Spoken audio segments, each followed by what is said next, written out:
Grand Rising, Elizabeth.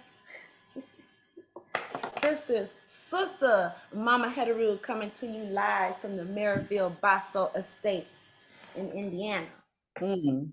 I am your co-host, Sister Mama Hetheru, and we also have Sister Jackie from Joyzy is my co-host. She is attending to her mother as I am my dad today. Give thanks for the both of them. We'd like to welcome our guest today, Miss Lawana Kelly, and this is Wisdom Wednesday on March 15th, 2023. Yay. We are still in the Pisces season, so happy birthday to our Pisces born people. All right, give thanks. All right, so we want to just make sure that as we're breathing today, and anytime we're breathing, it's good to breathe from the diaphragm, which means you are using your diaphragm to breathe. You're going to keep the chest still.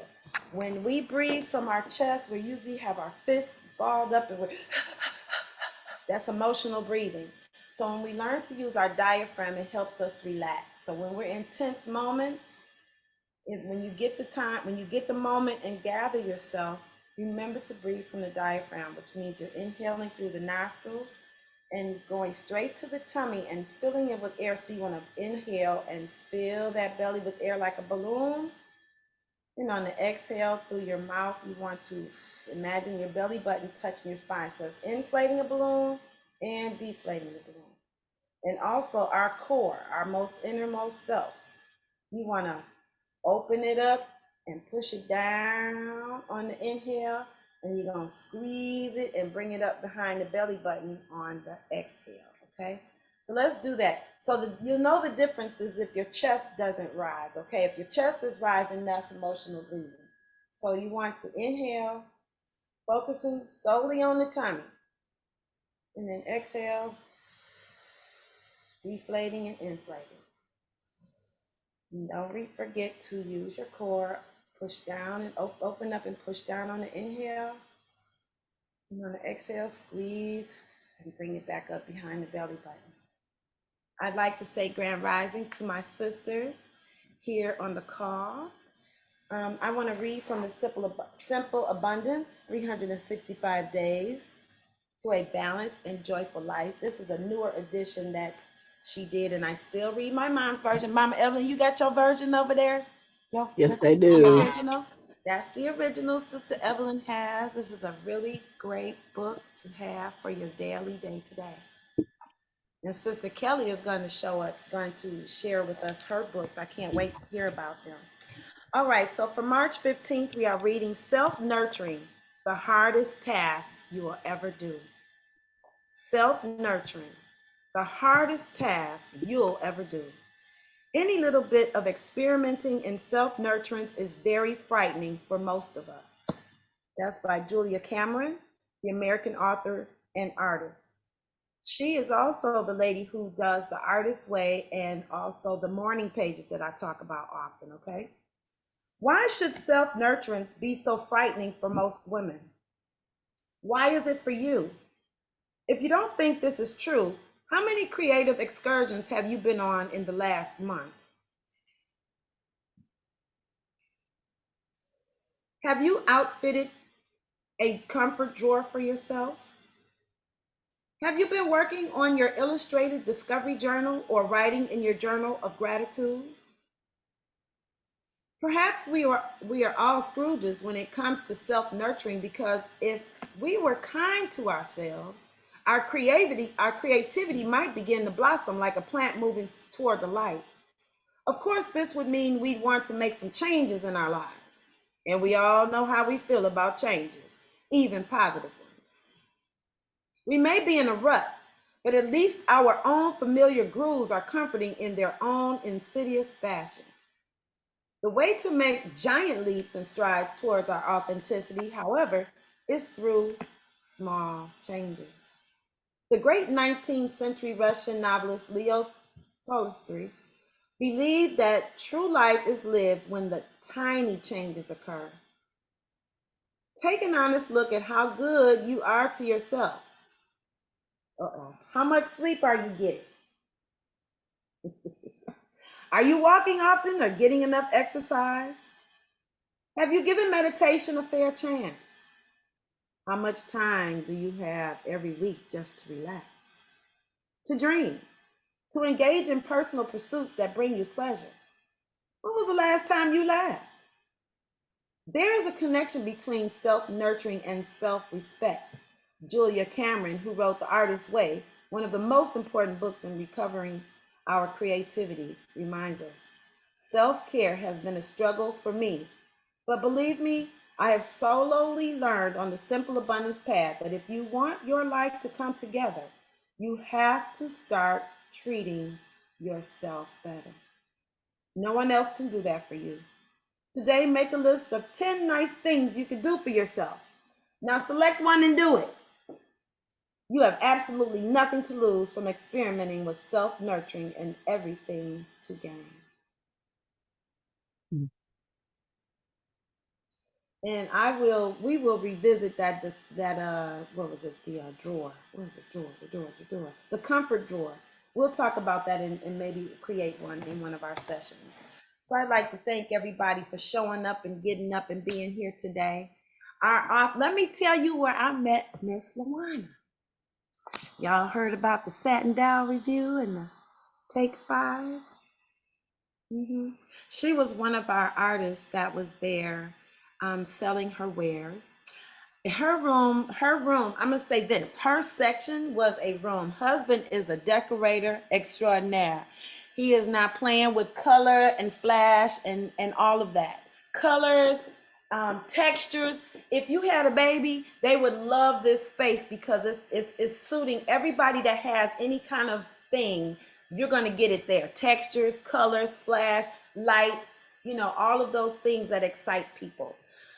Sister Luana was walking around and visiting our neighborhood. We created I love when we vendor because we create a whole new neighborhood with all new neighbors. Some we know and some we don't. And she was visiting and speaking with the various people that were there. She stopped at the Netter Knots and the EW Healing table. And so she shared with us her story. And so as I was walking around, I was like, there's always a Wednesday. And I pulled up, I said, Luana, I said, we do a show weekly and we would love to have you come and give your testimony and share about your life. And she said yes immediately. And she did say, now, what is this about? So I was able to send her the new internet page, the new web page, because we have new pages. Queen Aduni is our creator and our fearless leadress. We'll call her leadress. Because this is March's Herstory Month. I'm changing words. We're not using history this month. We're using herstory.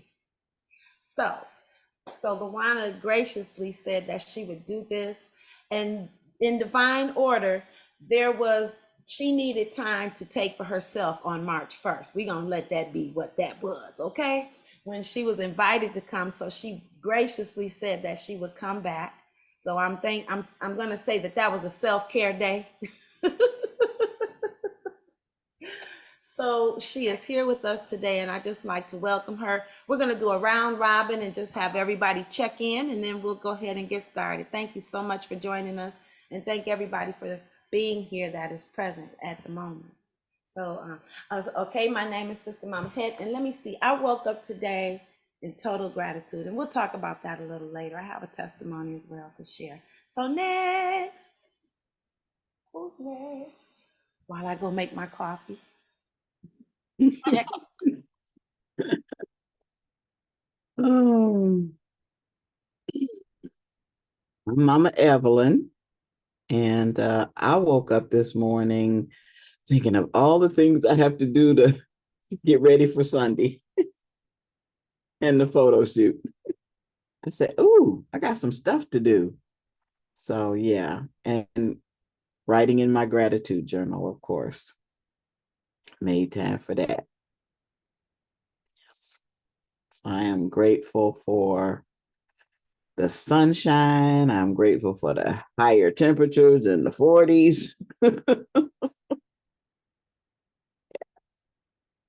I'm just grateful all around today. All right. Good deal. Good deal. So, ladies, unmute yourselves if you're able. Queen. Queen Aduni. Aduni means something sweet to have. I am that. Even if it's sour candy, it's sweet to have the sour candy. And I am so grateful for the meeting that we had last night, what we accomplished. I am so excited about the event and excited about life. I love your topic this morning, and I wrote down and hopefully throughout, after our speaker and a lot more people come on, we can do some time to write 10 nice things to do for ourselves. Put some music on and get into ourselves. 10 things. I got 10. So that is who I am. Others know me by Sheila Everette-Hale, and I am so grateful. And I'm grateful for them 2 little grandbabies that I have, the new life on earth, and the other 2 that's been here for 18 years and 21 years.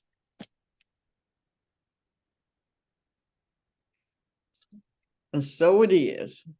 You have 2 new or a set of twins? 2, I have the new one, the first set, the 2, they're grown. Right. These are new. Wow. New baby. All One right. turns 5 on the 31st of this month, and the other one turned 2. Terrific twos. Terrific too. That's right. Call it what Terrific you want twos. it. Don't say what you don't. That's right. We don't say no. Listen. Yes, and Terrific he too. is terrific. He is so funny. He's such a character. I love Such it. a character. And let me tell you what's so funny about him. So I'm changing his diaper. This is my first time changing his diaper since being of this age. And on his butt, it's black, like real dark. My Okay. son is dark complexion. Okay. The whole butt. The other part is his mama's complexion. So like Fame was going to get in there somewhere. Then his butt is mine. Right. That's so funny about how you can take children apart and say, okay, this came from your mama, this came from your dad, or that's your grandma, so and so. It's Yeah. so funny how they're a puzzle piece. Yes. And it is really funny. Yeah. Yeah. Yeah. You have a cousin who has a candy stripe. I was like, that's going to be interesting. I was like, that's going to be interesting when you get older. Anywho, next, thank you, Sheila, for sharing, and thank you, Evelyn, for sharing. Ebony, are you ready to talk about it? We want you to be safe as you're on your journey. Yes, I am. I am. I'm grateful today for the conversations I have with my son. Just really made me so grateful and thankful. I'm not sure if I share it with you guys, but I co-parent my son with his dad, and he lives with him now. He's been living with them for the last 4 years, and their relationship has been strained, I would say. And Shorty's been doing his part on working through it and creating those moments to work through it. And I'm just grateful to that today was the second day he called me, and he told me this morning that yesterday morning he told me that he actually got to sit with his dad for a few minutes before school, which he never does because they're literally missing each other usually. So the fact that he had that time with his dad yesterday morning really gave him a good confidence in school, that he went through school and had a wonderful day. When he called me yesterday in the afternoon after school, he said his day was great. And today when he called me this morning on his way to school, he was telling me how he finally had a conversation with his dad where he did not cry or he wasn't emotional or his dad or the conversation didn't go how it usually went. Okay. And he felt safe enough to tell his daddy some of his issues, which is his fear, and how sometimes he would be so consumed with fear that it misguides his thought process. Mm-hmm. And the fact that he actually said that out loud, and he actually was able to share that with me was very, very touching for me, because that's what I've been praying for for a long time. And just to see that it's happening just fills me up in a good way, though. Just because he's going to be 16 Tuesday, and the fact that he gets it now, and he's like, I see him like transitioning into that young man. It just really fills my heart that I always see that in him, and now he see it in himself. So I'm just grateful for that today, and I would be crazy if I didn't share that with somebody. Oh, Yay. that's beautiful. Yeah. Victory, victory. Break So the yes, so yes, I'm just so full and just feel so grateful for it. I'm gonna have a good day. So I don't I care. know that's right. Come on, I'm run through ready. the family spirit. Run Yeah. through the family.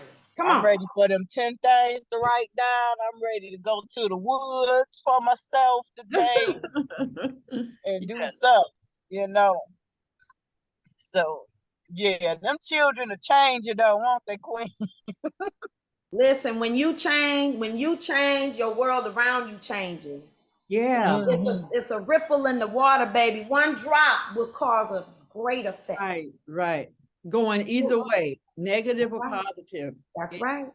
It's As it goes out, it comes back. Hmm. So I think Jackie is attending to her mom, Star, or Reverend Amani. Would you all like to just check in and give us your word, a thought for the morning? Grand Rising, sisters, They're rising. mamas, and sisters. All right. All is well. I'm at peace. All is well and all at peace. Mhm.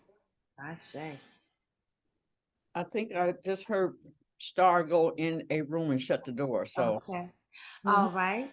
Well, without further ado, we would like to go ahead and just hear from our Miss LaWanda. I'm so glad Jackie asked her name, because I was like, now, when we talked, we didn't say names. We were just talking. I was like, no, I'm so glad. We'd like to welcome LaWanda Kelly to the show, to the Grand Rising Elizabeth show. Hello, Queens. Hello, Queens. How everybody's doing? Good, good, we're good. Good to see you. Before I became an author, I'm a full-time wife, a full-time mother, and my children are adults. They are 28 and 25. I don't know what made me go out and have 3 little toddlers. So before y'all, so let me tell you. Okay, I was a fur mom of a Chihuahua that passed away after having her for 15 years. We had her from 2 weeks old all the way to 15 years. So I told my husband I wanted a Yorkie. I told him I wanted a Yorkie. So he took me out to go get a girl Yorkie. He fussed about how much the Yorkies cost all the way there. Could y'all please tell me how we came home with 3 of them? oh my goodness. 3 Yorkies. So I mean, parenting these Yorkies, these fur babies, is like, I couldn't go out and actually have another child because this child won't be raised right. My daughter just graduated with a master's degree at 28 years old in PR. And my son, he have his business in trading.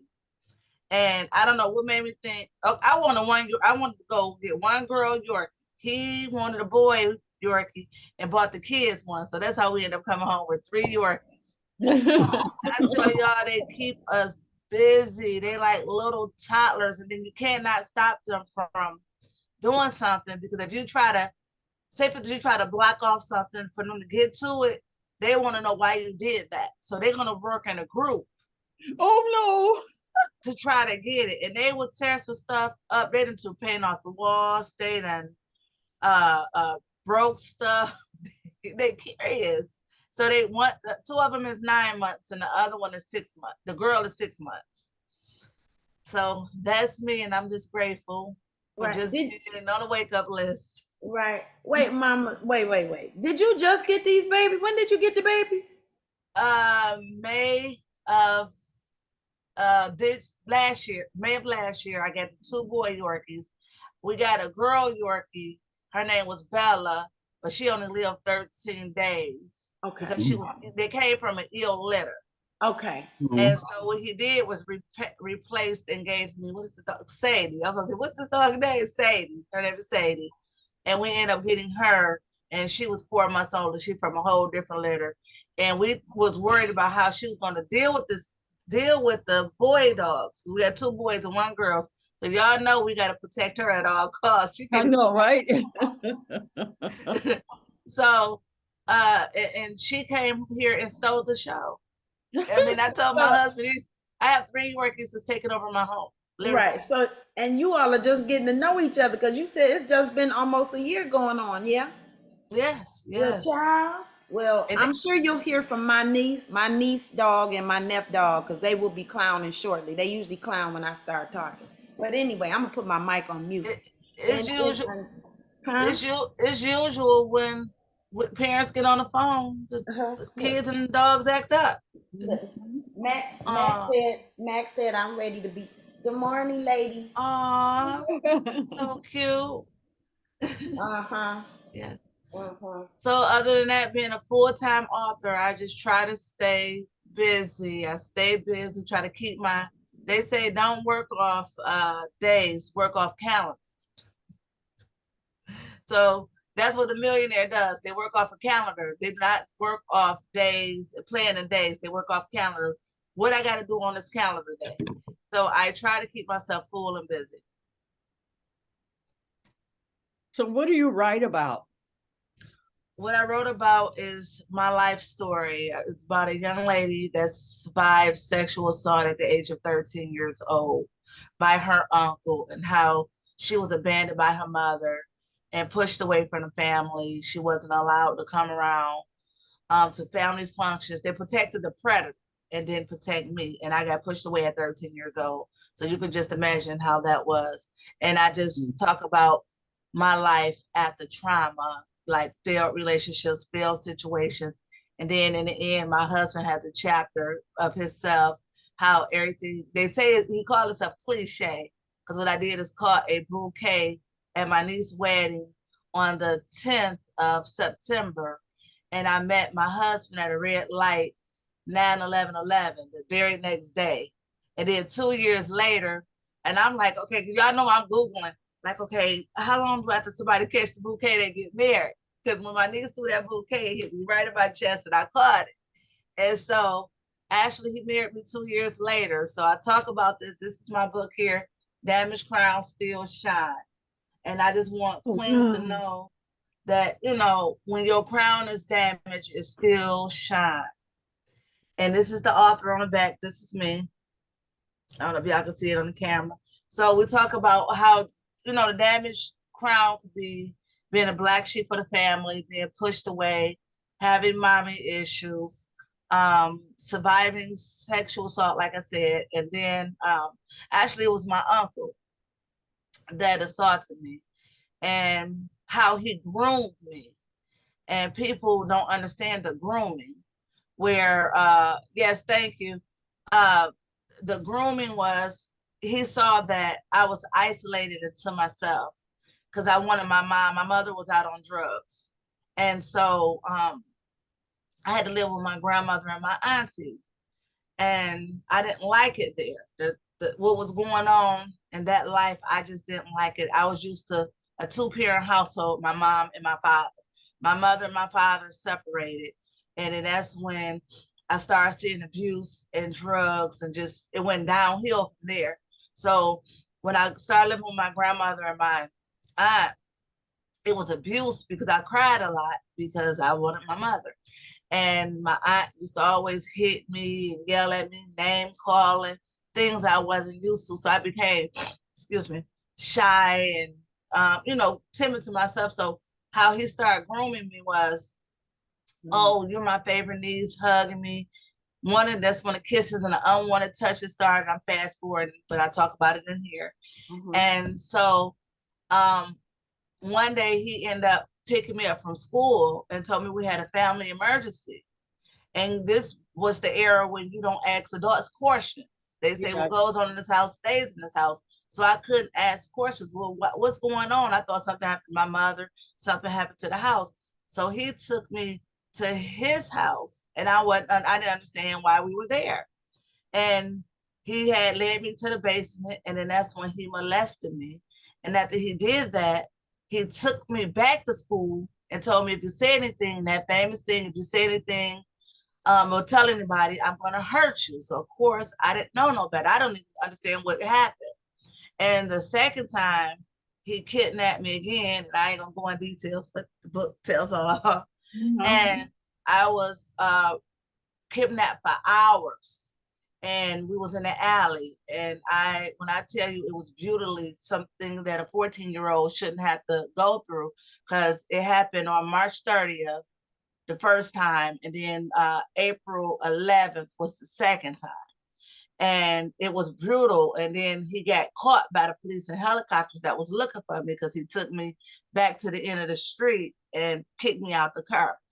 And it was just, someone tried to, his mother tried to offer my mother $10,000 not to press charges. And my mother almost took it, but took the money, but the state picked it up and filed charges against the uncle. And just from there is just that I was looking for love just in life, trying to look for the love in all the wrong places, and men and people. And I was trusting so many people, trying to just look for love in all the wrong places. I had my first child at the age of 16 years old. That relationship didn't go well. I was still looking for love. I had another child at 19 years old, and that relationship goes. So it was relationship after relationship after relationship, to the point that I said, okay, Lord, I'm putting myself on the market, and it's going to be me and you. And I didn't do that till like I was in my 30s, because I was looking for, like I said, just trusting all the wrong people taking advantage of me. I was hurt at the age of 24 years old, and I end up suing this place because I had a back and neck injury. Do y'all know my family broke me in 3 months? And took all the money. They found a way to get in my bank account, took all the money. I had a guy that used me for buying love, because some women, we buy love. And I tried to buy this guy love, bought him a new car and everything. I didn't know no better. I'm only 24, 25 years old at this time. Well, 25 at this time. And so he ended up buying himself a new car and getting me for some nice money as well, and then just left me. So I talk about, you can't buy love.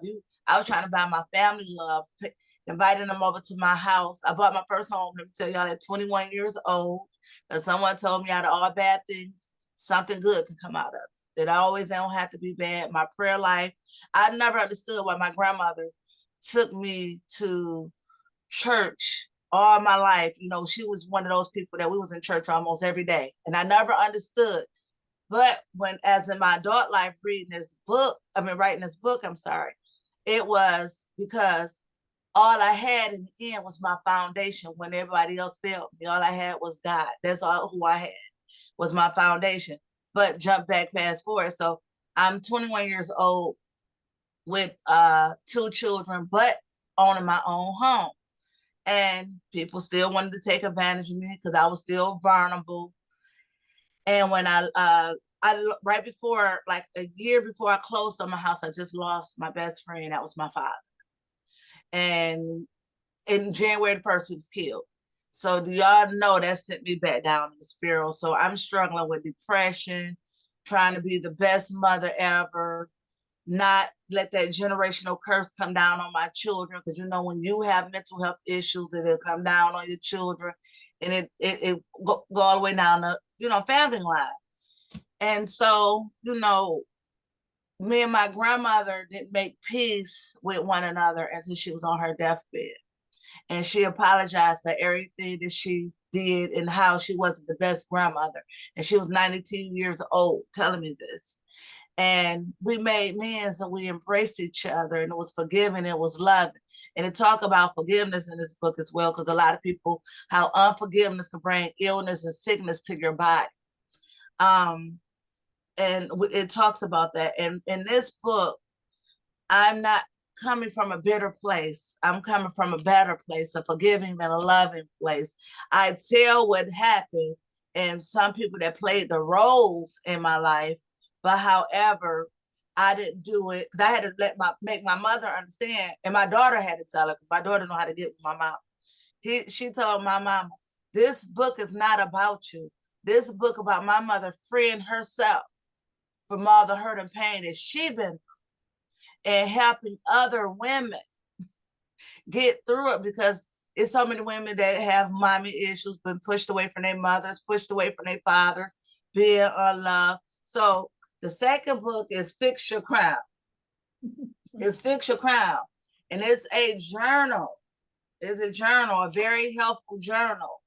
And what it is still share some of my life story in here, but at the same time, right behind, like each chapter, it have a I'm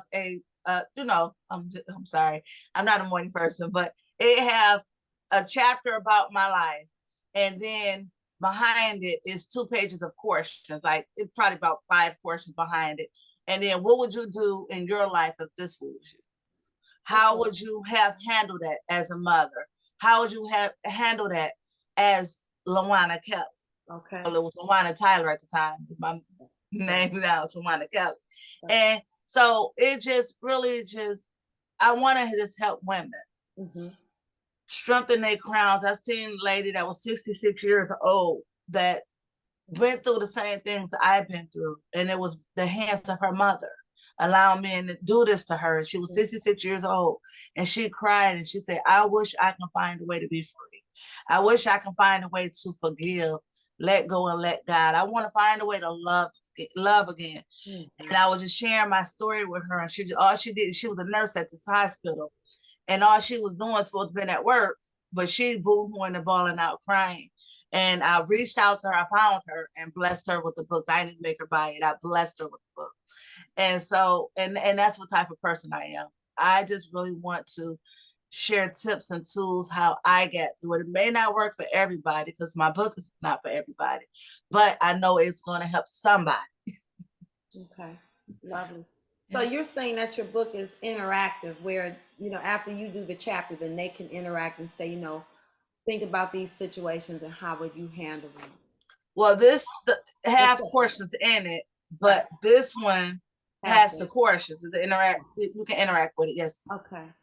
That is really, I like that concept because, a lot of times sometimes in books you might want to make notes or whatever, and having those pages available, or at least those questions to prompt the reader to get involved with the book. I really do like that concept. Yeah. So I heard you say that your best friend was your father. So where was your father for some of your journey? I wanted to know where. Well, my father was very proactive in my life, but I went to stay with my father in the summertime. But back then we was taught what goes on in this house stays in this house. So that's why I said people got to really break that down to their children. When you say that, what do you mean by that? Say if someone touching you, hurting you, you must tell and talk. And I wasn't taught that. So when I went to my dad's house, I was this go-lucky, happy girl that, happy to be with dad.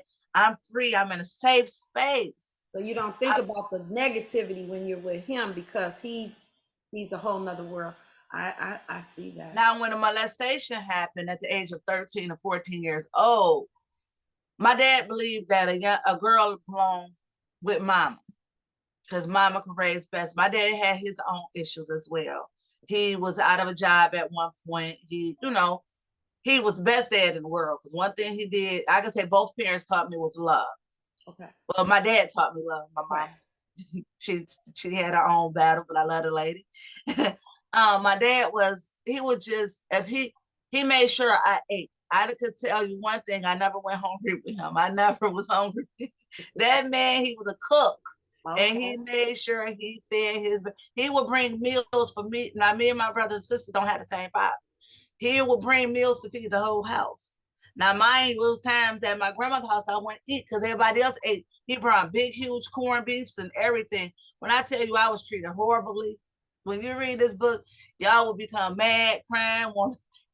I bet you that whoever bought a book, because I even had a Q&A with a book club. After they read the book club read the book. They invited me out to breakfast because they wanted a Q&A. They had a lot of questions. A lot of questions to ask. So my dad was angry when it happened, but he was supportive. And, you know, the guy ended up getting 15 years in prison. And, you know, that's when forgiveness takes place. I forgave him, right? He got out, committed crimes, and went back to prison. Now he's doing the rest of his life in there. So I said, what if I didn't forgive this man and then free myself? God wouldn't been able to deal with him. So that's why forgiveness is very important in people's lives. People just don't know. Forgiveness is huge. And I just had a show on my Facebook page yesterday. It was a safe space for healing. Okay. A safe space for women to heal women healing.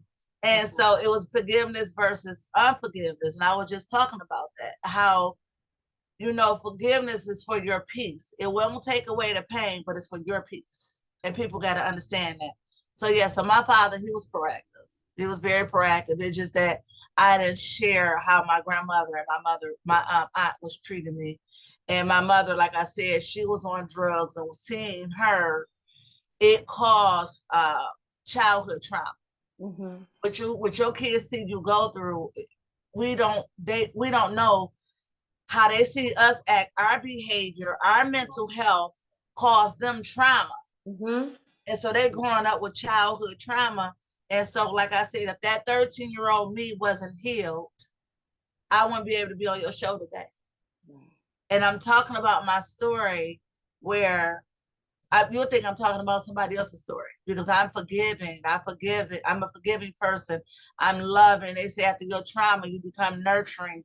You become, you know, very nurturing. It's like mother hen, protect her hens at all costs. And that's how I am with my children. They say, well, you overprotective for your children. If you've been through what I've been through, you'll see why I'm overprotective for mine. And I knew the science of grooming, even though I didn't know what grooming was until I started doing research and writing my book. And so my counselor at the age of 15 years old told me, one day, your story is so powerful. One day you're going to write a book and you're going to change women all around the world. And that always stayed here at the age of 15 years old. That was seeing a psychiatrist, and she told me that. That was not speaking, Miss Luana. You just went right into my next question. I was going to ask, what was your therapy? How did you get through? And how long did that book sit inside of you before you actually put it out there and got it done? You know, what was the crucial moment that said, okay, it's time to write? So tell me about your therapy, and then what was the moment for you to finally sit down and write? My therapy was at the altar. At the altar. My grandmother taught me how to pray and taught me about the Lord Jesus Christ himself. And so that's what I was always at the altar crying out. I don't know why, because I did not have no safe haven, nobody to talk to. That's why I want to provide safe haven for people to have people to talk to. So I did not think about the book. It was my prayer life, and it was my husband that pushed me to write the book. My husband is my decorator. If you see my office, he did this office. And I did not know this color, teal green, was Sexual Assault Awareness Month for April. I did not know that. And he did this before that. So, and he even came up with the title of the book for me. He came up with the title. So, between him and my children pushing me, to write a book is when the Me Too movement came out. Me Too. And I said, okay, Me Too. And this when the pandemic came. Because, you know, Me Too came out, then the pandemic came. Yep. And I seen everybody start writing. So I said, let me get my pen and paper and start writing too. But I just thank God because he gave me a journey. In life we meant to go through and not stay stuck. Right. And I didn't stay stuck in my past. My journey, I was able to, you know, go through life. So I was able to share the stories of single parents, having kids outside of marriage, single parenting, raising a young man, because they say that a woman can't raise a man. And I thank God today I raised a very, very spiritual young man. I raised a young man without the father, but the pastor at the time was in his life. His grandfather was in his life. So, but you know, the helps of them and myself and God first, that's how I was able to raise a man. But that's how I ended up writing my book journey. I'm sorry, I went all over the place, but that's all right. That's all right. It's your show. It's your show. My book journey started whenever I seen other women starting writing, telling their stories after the Me Too movement. Okay. So tell us, as you're sitting at your table, tell us what your table looks like. So I'm so glad to hear that you said a pen and paper. That sounds like you a pen and paper lady. I love that. So were you using a computer, or did you do most of it with handwritten, or what was that process? So tell us what's on your desk. What was on your desk as you were writing, and you know, what was in your space? Okay, in this journey, I was so lost. When I tell y'all I was so lost, I was so lost. I started doing it on paper. And as I'm doing it on paper, I had a coach, a writing coach. Oh. And she say, no, open up Windows in your computer and start typing it up in the computer. I'm like, duh. And so I did that. And once I was able to type in the computer, when I tell you, it was messy and all over the place, okay? It was messy and all over the place. I had to get somebody to help me to develop it. Because when I tell you, when I had every detail in there, and it's not because see, there's a difference between talking about your story and telling your story. So when you're talking about it, you're not giving detail, but when you're telling it, you give a detail. Okay. So my journey was at the beginning of writing. I was dealing with this first publisher that didn't teach me much of nothing. Okay. And I had a friend in my ear the whole time. Let me tell y'all, I had a friend in my ear that was on her writing journey about writing about her narcissist husband and how she went through divorce. So she in my ear as me doing this writing journey.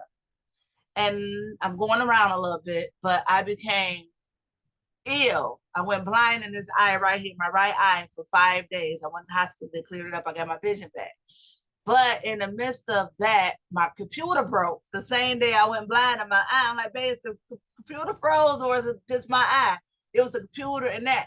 So what happened was a friend of mine, see, people don't tell you, you got to own your own ISBN number. And so this lady was working to steal my story and I wouldn't have got no royalties. So my friend in my ear and my vision going blind in my eye, the Lord just told me he want my vision to be clear, to pay attention and listen to people and pay attention, do research. So I ended up firing that person and hiring another person that helped me self-publish, assistant to help me self-publish where I own all my royalties. And so I had to hire a developer because my assistant was fussing at me about telling my story, talking about the story. And I didn't understand because it was new. I didn't understand. I thought I just supposed to tell what happened, talk about what happened. But I had to make it a story. So a person helped me develop the story in a better way. And my book is in other countries. Yay. All right, good. And so both of my books are in other countries. And so I'm I won't say that I am a writer, but I wrote to tell my story. I hear other people speaking other books in my life, but that journey was so tough.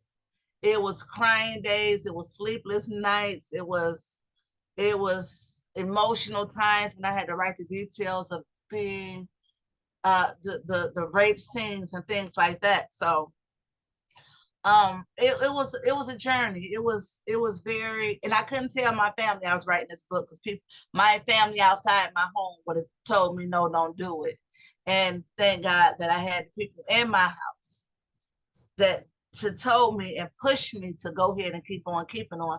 This is what I always wanted to do, but I didn't know how to do it. So when I went in that first situation with that first lady, I went in blind and not knowing what was going on. But you know, the Lord get our attention in the best ways He sees fit.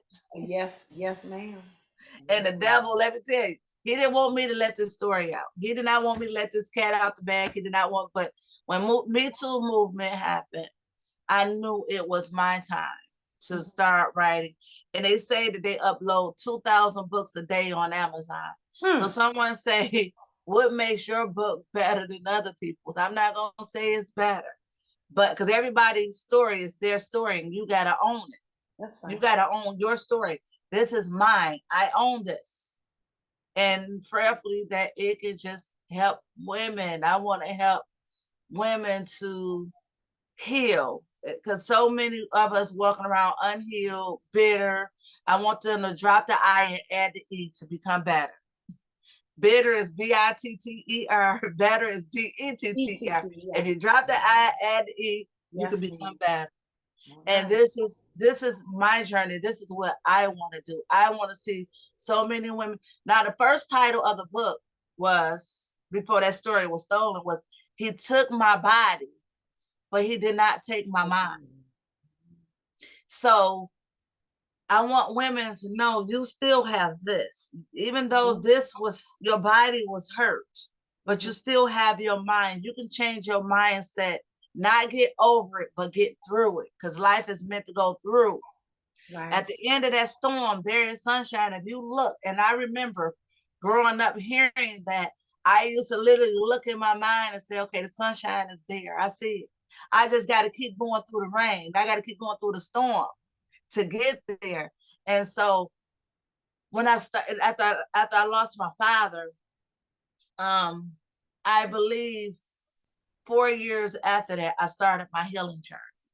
I started allowing the healing to come forth. It's being depressed and being stuck and being bitter. It's so uncomfortable. It don't feel good. And I remember where at 16 years old, I went and talked to my pastor at this time, and I said, I tried men. I tried to take my life. I tried to take my life 3 times. I tried to take my life 3 times, and I went and told him I tried all that. Now I want to try drugs. He asked me one question. He said, have you tried Jesus? And I said, Now let me tell you, I'm growing up in church. He asked me, have I tried him? And I was honest, no. He said, well, go try him and then come back and talk to me. And this is how he was just straight cut. And then so his mother pulled me one time because she saw the anger in me. She said, I see that you hurt and angry. But she said, try loving yourself and loving other people, and you will have a better you. So me, I'm going around hugging everybody. Oh, I love you. I'm hugging everybody and showing love. So I became this loving, caring person and nurturing person. And I thank God that it changed, because I could have inflicted some trauma on my daughter because she was the firstborn. And that trauma, it runs down generation to generation. That trauma is like a generational curse. Like and we just don't know, like drugs. My family was about drugs. My father, he drank. He was a drinker. Okay. So, you know, we gotta be careful what we do, because we want to know why our children doing some of the same things we did, and we don't like it, but we did it. We showed them the way. Yeah. We showed our children the way. We showed them this behavior. So when I tell y'all I protected my children at all costs, I protected them at all costs. They're not drinkers, they're not alcoholics, they are really business-minded people. And thank God that I changed my mindset and didn't inflict any harm on my children. So let's go back to prior to 13 when you were younger. And did you like words and books when you were little? I just want to get a picture of how you were, or what did you do when you were a little girl that got you in trouble? Actually, to be honest, I never got in trouble. I never got a whooping from my Okay. mother and my father. And So, I was a good girl with them. uh-huh. And things that I did when grandma told me to go pick my switch and never got hit by the switch. Right. My auntie, she picked up a shoe because I didn't want to clean up or didn't wash the dishes right or something like that. That's some things that got me in trouble. Okay. But I didn't get, I could tell you from my parents, I never got a whooping and I never been put on punishment. I believe I was a good girl. Okay. I was just asking to see where, if you were like a word, did you have some relationship with books, or did you like to read, or did you, were you imagining and Imagining. I was an imaginary person. Okay, so that's why I was wondering. Sometimes I'll ask, like for me, I'll ask what you got in trouble with, because usually that becomes what you make your career out of. So if you were imagining, so that imagining would bring us a line into storytelling, if you will. Okay. So that's yes. why I was just attempting to find that line to draw. Yes, but So no, yeah, I didn't. so it's not necessarily trouble then. I'm gonna say, what were you? I'm gonna change it because of you. I'm gonna change my question to, how were you busy? How was I busy? How were How was you I busy? busy? In my mind, in my mind, and couldn't wait till I got grown to get out of the situations and things that I was seeing. Because back then it was about drugs selling, people using drugs. You're seeing domestic violence. Now my mother, when she left my father, she was in a domestic violence relationship with her husband, and it After was your dad? after my dad. Okay. And that's what led her to drugs. He turned her to drugs. He was abusive. So Okay. me at the age of, my life moved fast, okay? So before I met my daughter's father, I started dating an older guy, and he became abusive, but it was the generational curse from my mother, because I saw her going through the abuse, and right after the abuse, she cooking him some chicken and loving on him and hugging and kissing him, is all happy after that. So I thought that's what love was. And so, but as a kid, it was more so thinking that someone hurting my mom, or when I didn't see her anymore. When I saw her, she was beautiful with long hair. And when I started seeing her now, she just skinny, abused whelps, just brittle nails. Her whole life, her body changed. So seeing that abuse from a child standpoint, it wasn't really no happy place. It was that my aunt didn't send us to school. We didn't go to school. We didn't. I was, if I get caught taking a bath, she would snatch the plug out the water. Who told you to take a bath? Auntie, your kids keep messing up. Well, so what? Keep cleaning them behind them.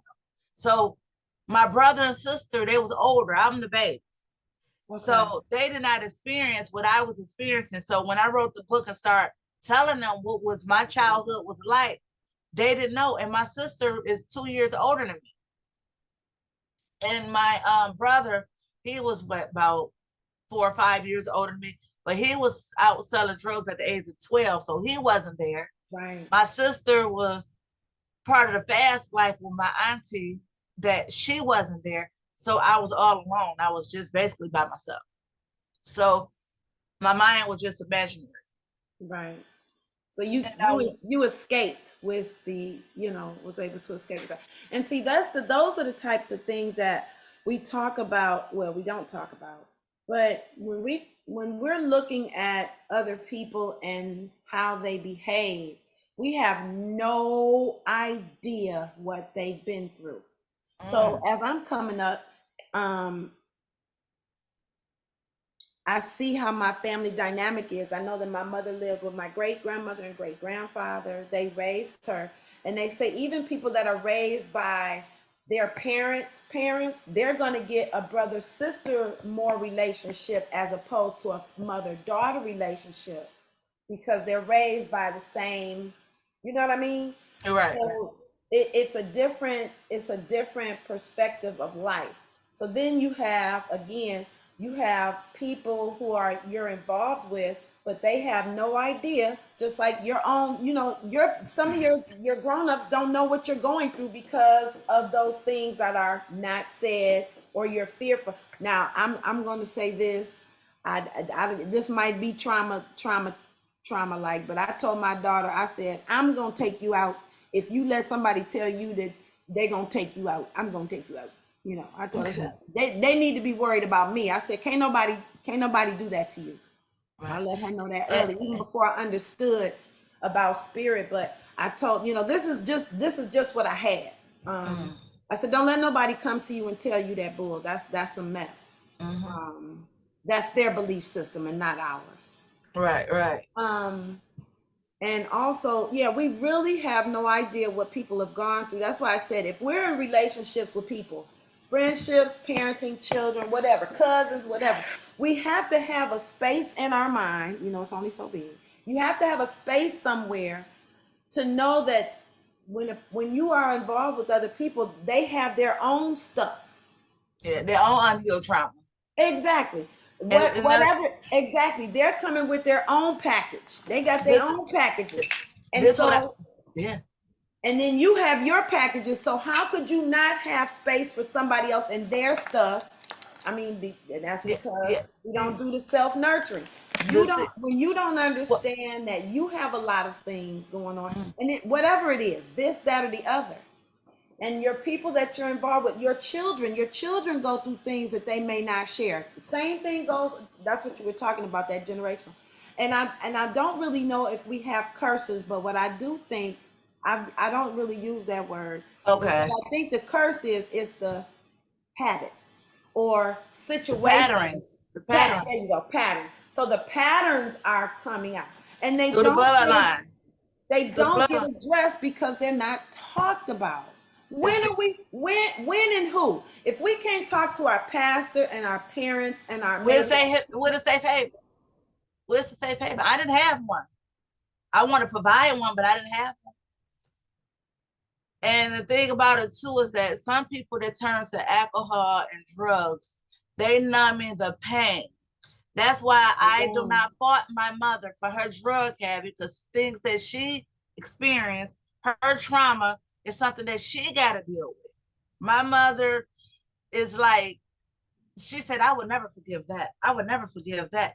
That's how she is. Right. And so I talked to a lady that used to be stumbling drunk outside, and she'd fall and hit her head or fall outside, and she just can't. She said the reason why she do that because she was raped, and she saw someone get murdered, and that caused the brain to, you got to numb this pain. If I stay drunk, I'm numb. Right. But then, like you said, two people come together with unhealed trauma. That's what causes a toxic relationship. Yep. If you're unhealed and I'm unhealed, boom, it's toxic.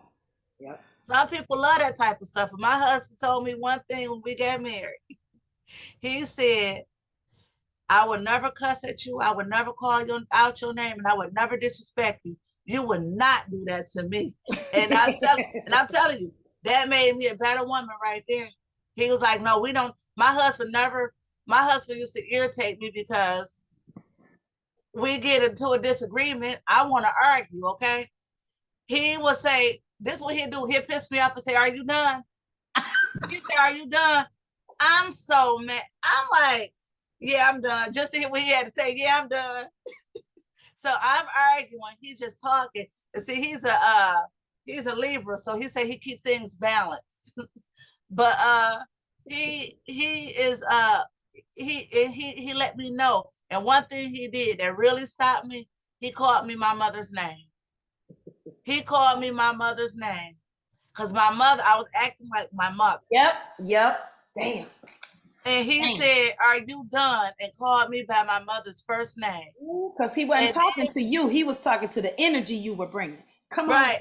And then another thing too is that he said, "The way you talking to me, go talk to your pastor like that. Go talk to the judge like that. Come on, let's go down there to the courthouse. I want to see you talk. If you ain't gonna disrespect the judge and you ain't gonna disrespect your pastor, you ain't gonna disrespect the head of the house, your husband." Right. But this was the first year of our marriage, so it was kind of I had to learn it wasn't about me because I'm his second marriage and he's my first. So I told him he couldn't bring what went on in his first marriage to me because I don't know if that's how it's supposed to go and how it's supposed to be.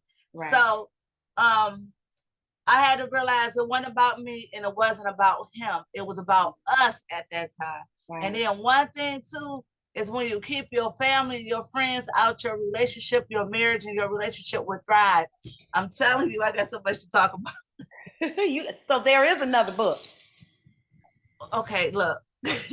I'm just saying what came to me now. I'm not saying you gotta write it. I'm just saying there's another book. If you take it on, that's your business. That's your business.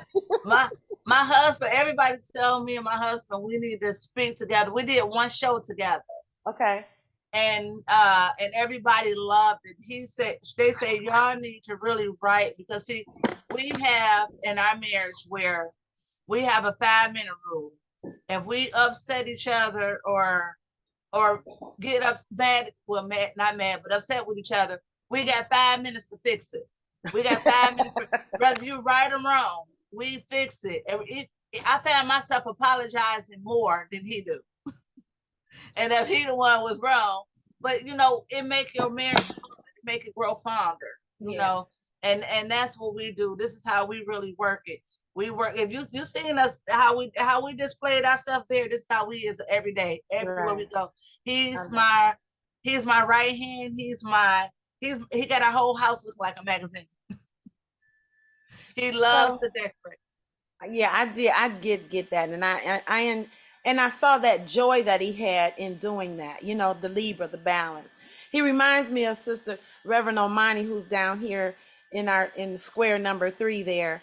Reverend Omani is a good balancer. So let me just ask this. I really not ask, but I appreciate that your husband he told you who he is and how he is, and he brought his responsibility and then said, I can do this, I will do this, and so let's keep that, keep that up there. You know what you said? I can't remember verbatim. Right. That I won't disrespect you, I won't call you out of your name, and whatever the third one was. I like that he brought his responsibility. I think it would help if when we talk or when we're dealing with people that we would call what we can do and not talk about what you ain't, you tell another person what you're not gonna do. We can only be responsible for ourselves. Right. So I really appreciate the way he came to you. So I had another question. Oh, what was that? Did anybody else have a question for Sister Luana? I just really enjoy. So what is yours? When is your birth time? When is your birthday? April 7th. Aries. Oh yeah. Sweetest pie to you, mess with. Y'all see? You saw that side. Y'all saw that side. Sweetest pie. Yeah. Oh wow! I had another question, but it left me. I left it in the kitchen. I had to come and get my power cord. Yeah. So I'll remember it in a minute. I'll remember it. Okay. I just wanted to go ahead, Queen. Yeah. So I don't know if you remember me, but I seen you there too, right? At the show. Yeah, I agree. Yeah, I remember. It helped you find a spot, and I was running. Right. I was running the floor with my red hat. So yes, I remember you. Yes. Yeah. So everything went really good for you. Yes, it did. Yes. Yeah, I'd like to invite you to be a vendor at our Elizabeth Visionary Conference, May the 12th and 13th, Mother's Day weekend. Okay. And what would that be? You said where or when? Where? It's going to be at St. Matthew, St. Joseph Church. Okay. That's on. We'll get more information to you about it. Okay.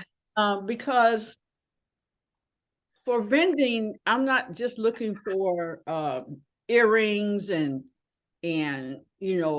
jewelry and stuff like that. I really want the sisters that are attending, because Elizabeth is about bringing forth your baby, whatever you're pregnant with, Yes. and what would help them on that journey. So if a Yes. person is going through, then reading that book, that might be the thing that will break that and allow their baby to come forth, because they were stuck. They're stuck in what happened in the past. Yes. Yes. Hear that, read that, and all of, and process that, especially since you have the writing part in there, so that they can bring what's inside of them out on paper. Yes. I think that would be beautiful. So we'll get Mama Head will get that information to you. Okay. Mm-hmm. Mm-hmm. I would love to. Mm-hmm. I would love to Yeah, I join. already put it in the chat. I thought about what I wanted to ask you when you were talking about writing, because I know when I sit down, there's a book in me, and I really do sit down to begin. But what happens a lot is that I'll sit down to write, and I want to write about a specific area, and then I'm all off on all the other branches on the tree. Start with the stump, start with the trunk, but I didn't wrote about this leaf over here and that leaf over there. So I know, hearing your journey, I know that I need some guidance on, okay, can we just write about this part right here? And then we have a sister in the city, Satori. I don't remember her last name, but she used to be one of the brides of Frankenstein. Well, I'm gonna say she is. She just, they're just not singing together right now, but she has something called the Storytellers. And she's asked me several times, and I'm like, well, which story? Of course, here we go. Set it off. Satori Shakur is her name. Yes, thank you.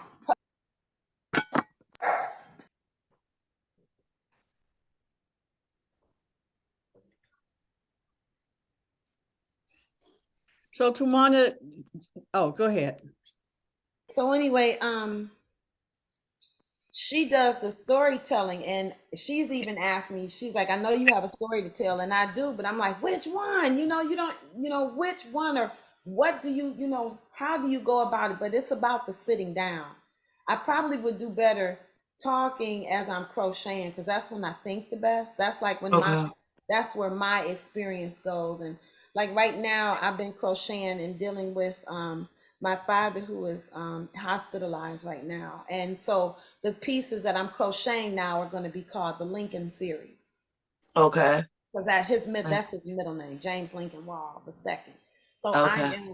as I'm crocheting, I'm thinking about him. And after I complete a project, because of what I might have been going through in the crocheting, that's my therapy. And so what I do is I'll say words over the piece and spray Florida water on it. People are like, hey, what's that smell you put on there?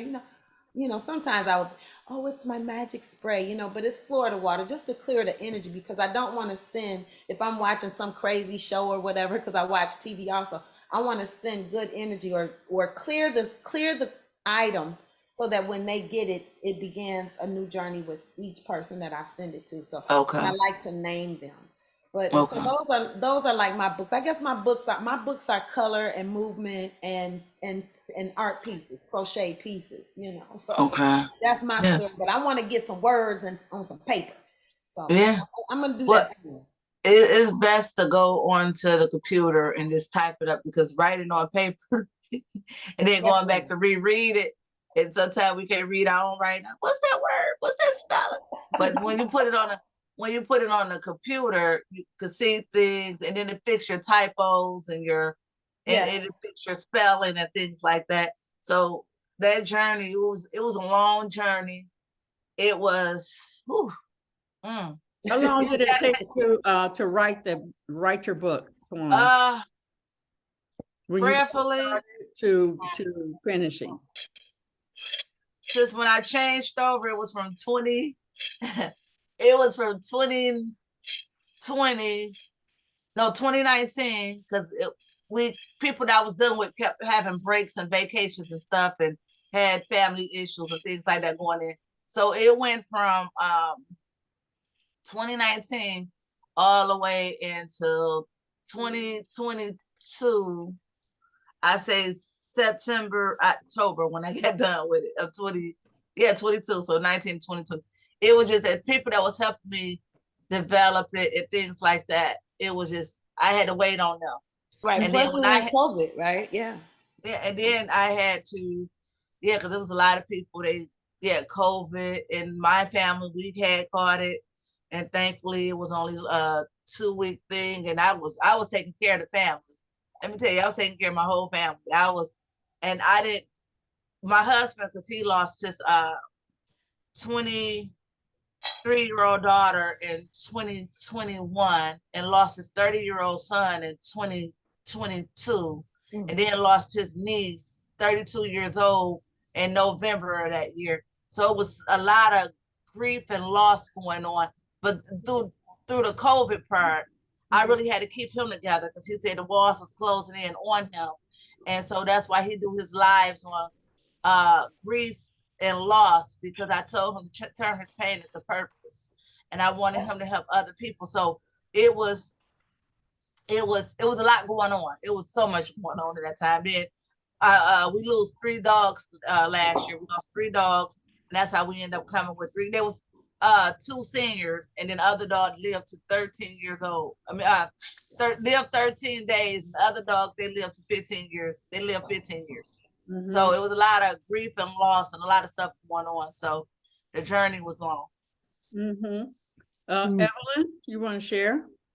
Just sharing that I think I was connected with this coach. I was gonna do a journey with her, and she sent me some paperwork, and I had started writing, what happened at birth, what happened at 5, what happened at 10. And wow, trying to go back, attempting to go back and remember things was really interesting. So I didn't continue with her because I went in another direction, but I still kept it. What I typed, and so I will go over it again. And I had my daughter read it, and she put her little excerpt in there about her life. I said, "This is your life." Right. But yeah, it's interesting to go back and just review. Yeah. And some things, like going back in those stories, and I had to actually go ask people questions that was there, like my sister, did this happen? Okay, was mama a good mama? Did she do this, do that? Because it was things that I didn't remember. Right. Early on, when my mom and my father split, it was about, I was 4 years old, 5 years old, 4 years old. And when I started experiencing it downhill, was 8 years old. So going back, I had to call some cousins, because there was a lot of cousins, that's when cousins grew up together. And I had to ask them things that happened that would trigger my thoughts. Right. And that's what we got to do sometimes. You got to trigger some thoughts and be like, oh, okay, this happened. Yeah, I think that Tawana, I want to commend you, because going back and dealing with that, it's bravery. Yes. Because you've got to go and remember and go back to that scene. You have to feel the pain of it. That's why a lot of books don't get written, because I didn't go through that, So one of my questions is, the uncle was on which side of the family? My auntie was married to his brother. He was my mother's sister's brother-in-law. Oh, he was an in-law, but he outlaw. right. he was like, he played this uncle. He was the best uncle, buying all the kids in the neighborhood ice cream, candy, sending us to the state fair, movies, anything we want to do. He was only 25 years old, but he had came into some money, and he was, giving the money. He was splurging. He was in the splurging moment. Just bought him a new car, the same car that he molested me in. And he was young. He was about 25, 26 years old when this happened. And the way he did it, and I talk about it in detail, and it was like almost going back into flashback modes. And then it was very emotional. It was very emotional to go back and revisit. And as I'm writing the scenes, and I seen myself laying there screaming for my daddy. All I heard was my screams. I even remember what clothes I had on. I had on some ashy wash jeans and a black shirt, and I had a braid going down. I had my hair done. I had a braid going down the back. I actually remember what I had on at the time it happened. Then so when I reached out to the police department, because this is when before they started doing stuff in computer. When y'all read the book, if y'all read the book, I was taken in a room with 21 police officers, male officers. My auntie had to come in. It was a whole bunch of them. It was at least 21 of them in there. And my auntie said, y'all raping her again. And my body became a show and tell. My mama was showing my body to everybody, spraying my butt, my vagina, showing them the bruises on my body. And the way I was raped, and it was deep. My body, I talk about it in here, my body was a show and tell. The police officers standing around looking at it. I can remember it. Okay. When I went in the room, when they took me in my bedroom and closed the door, they was re-examining me there, and they haven't even took me to the hospital yet. Wow. So it was when I tell you I had to rewrite all this stuff, it was very, very, very challenging. But I made it through. It's here. I gave birth. So, I want to ask one of these questions like Mama Het does. But I want to go to before coming to Earth.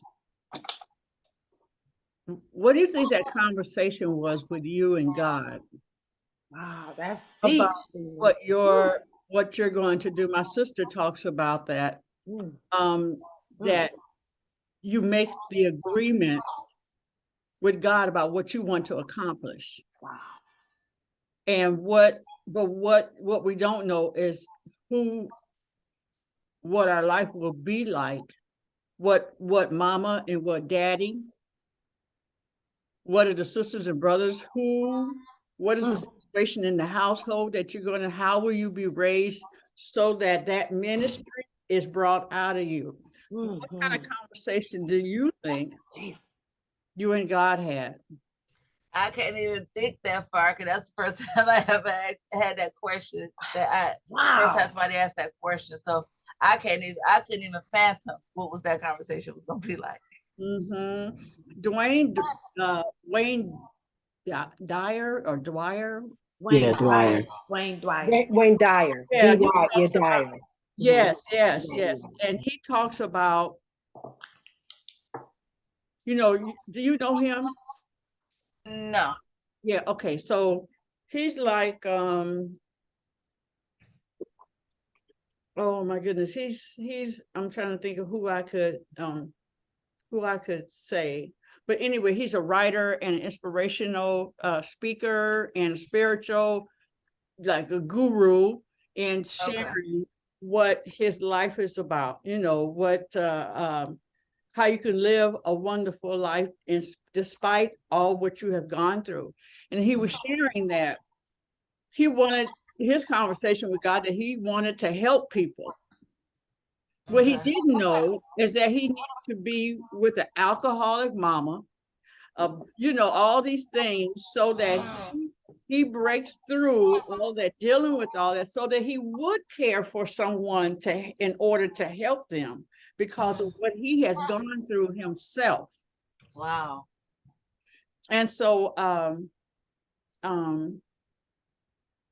I don't Ooh, know if Pam, if Star is on, I don't know if you can come on and just share what that, give her a more of an insight of that conversation, based on what your conversation with God is.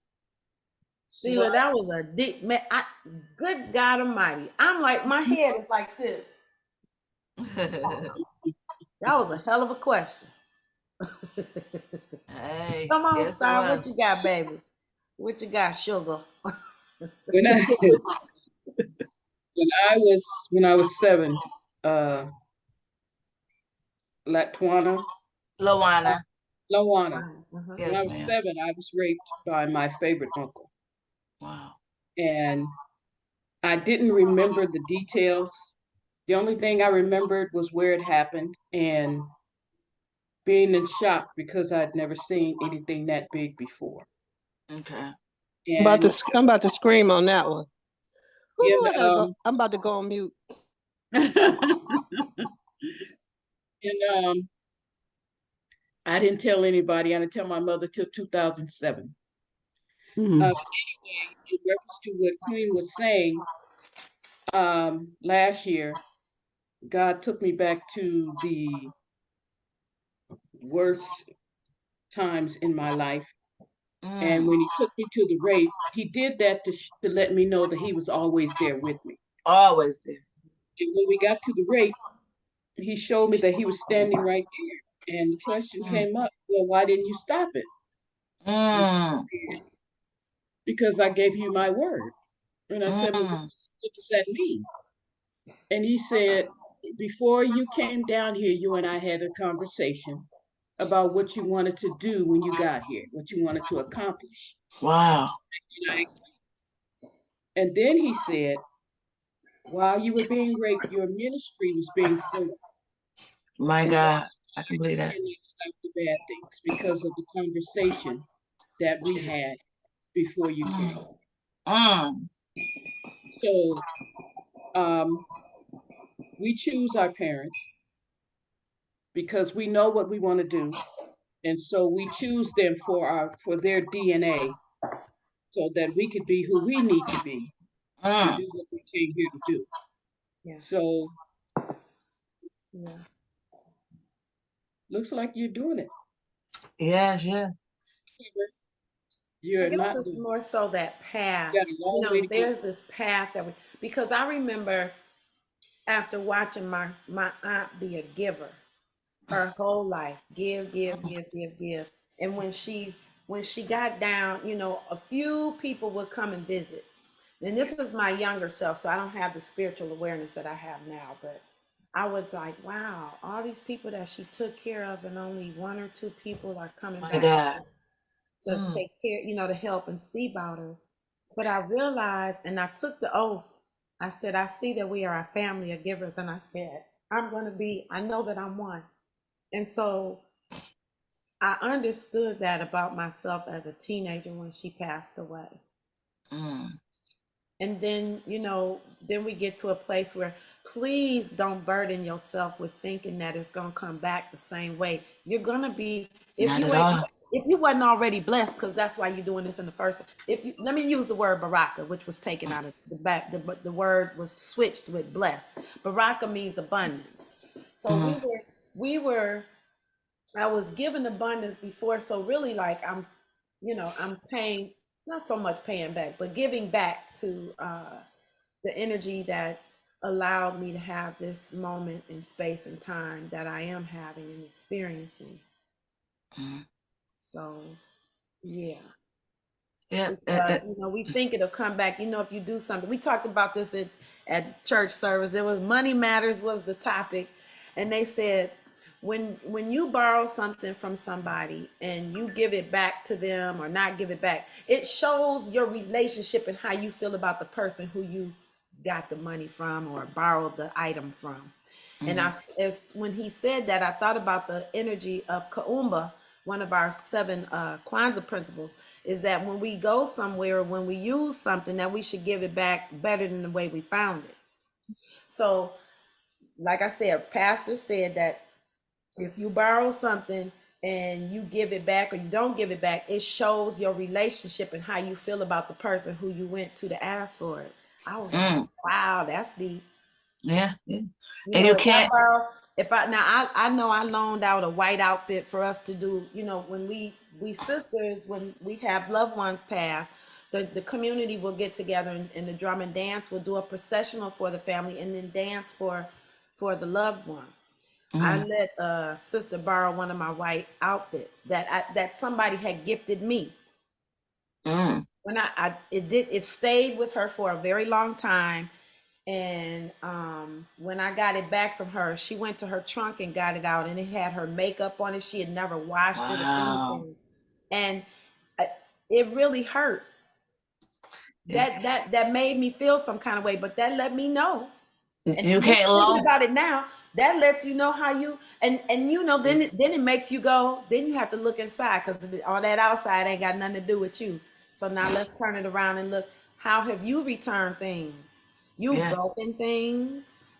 I was told that you don't loan out nothing that you expect to get back. Because you don't know. Because you don't know if you're gonna get it back. So don't loan out something somebody call and say, can I get $2,500? If I give it and I can't really expect it. Now I want my money back now. But if I loan it out, I cannot expect it back because what if the person don't give it back? And then I'd be hurt. I'd be left messed up. So yeah, I have a friend who think, got. Go ahead. this is fair. I think that you can expect to get it back, but not be attached to it. Yeah. Okay. Yeah. Because it probably come from somewhere else too.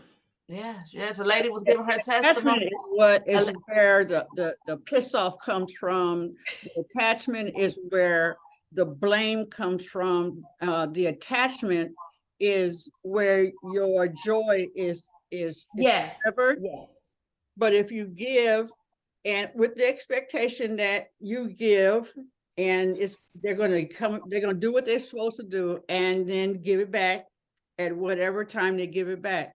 The attachment, though, where your peace is. Don't let your peace be in the attachment. Right. Because life happens, and it's not always that was their intention. Right. But life be happening with them as well. You know, so when you get it back 10 years later, 20 years later, God remember, and they were in a position to do it, even if they were full of shit when they even asked for it, you know, and knew that but God will work on their heart. And then all of a sudden, in your time of need, that person shows up because God has dealt with them through life, right? It is a lady up and down. Whoa. Yeah. It was a lady that gave a testimony last night on one of my shows, and she said that she had her child's father on child support. He owed her $15,000, and somebody told her, the Lord spoke to her to let it go, forgive it and let it go. Yep. And she needed some facial surgery, and she didn't have the finances to do it. So she said she was waiting and banking on him to hit the lottery to pay her child support. So he asked her, can you take me off child support? So somebody told her to let it go and forgive it, right? So she said she did it. And when she did it, she released herself to be blessed, and somebody paid for her whole surgery. So we be held in bondage trying to hold people to something. We got to learn to let it go and learn to forgive and move on, because we keep ourselves stuck and keep ourselves in bondage, trying to hurt somebody else in another way. Yes. And when I tell y'all, these books is coming from a forgiving place. I keep going back to my, because it talks about some of all of this, and it's how I got through it. It might not help everybody, but they said if I help one person, I've done enough. But I want to help more than one person to do more than that. Yeah. You've mentioned your show. Tell us, when is that and what is that? And is it a weekly show or what?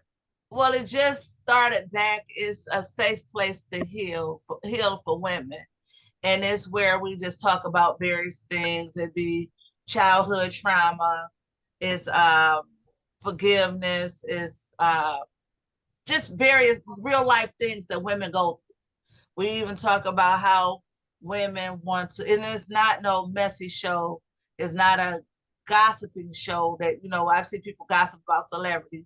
It's none of that. It's talking about everyday life, what women go through and what we have to deal with, to let women know that how powerful we are. We are some powerful individuals. We give birth to humans, okay? So we are we gotta know our worth. And so I know I help women. I have another author that be on there with me. And it's just something we just started. This will be our third show. And me and my husband, we were just doing lives and had our own show. And he'd come in there with me. We have a YouTube channel as well. Everything is up on my whole social media. Under your name. My whole brand is under my name. That's my brand. That's me. YouTube, Facebook, Instagram, everything is LaWanna Kelly. Okay, great. So, and the shows are Tuesdays and Thursdays. Okay, Tuesdays and Thursdays. At what time? 6 o'clock in the evening. Okay, is that 6 to 7 or just whenever? 6 to 7. It's always 6 to 7. Yeah, because I go through StreamYard, so we don't use StreamYard long. After a while, it'll kick us off. So, and I just StreamYard to me is like very professional. So that's why I like to go through it. It's cute with the little line going at the bottom, your banner going, and anything you're talking about is right there.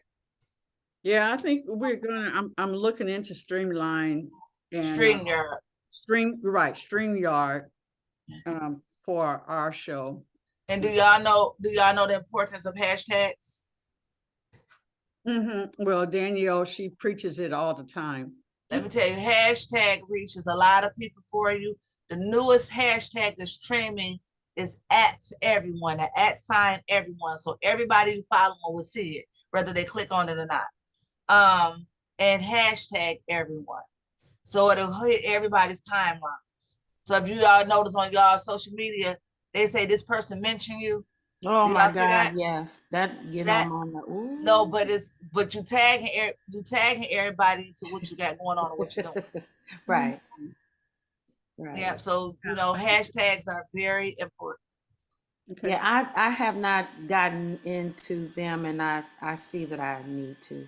I see that. Yes, it seems like it's hard because you gotta, and they always hit the hashtags that have 1 million followers too.